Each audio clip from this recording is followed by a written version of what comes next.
Gentleman, hair colour science के बारे में आज हमारा टॉपिक है रिफ्लेक्शंस के बारे में।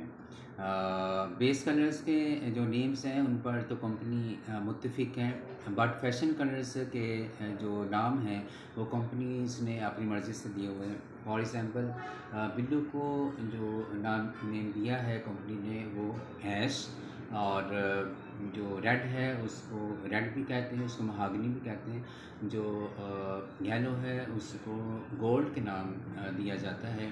जो इसी तरह वायलेट को वायलेट कहते हैं, ऑरेंज को कॉपर कलर के नाम से याद करते हैं, और जो ग्रीन है उसको ग्रीन भी कहते हैं और उसको मैट भी कहते हैं। जो ब्राउन कलर है उसको मोका कलर का नाम देते हैं। इनको याद कर लीजिएगा, आपके कलर करने के लिए, आपको शेड कार्ड पढ़ने के लिए बहुत आसानी फराहम करेगा ये रिफ्लेक्शंस का topic. Thank you so much.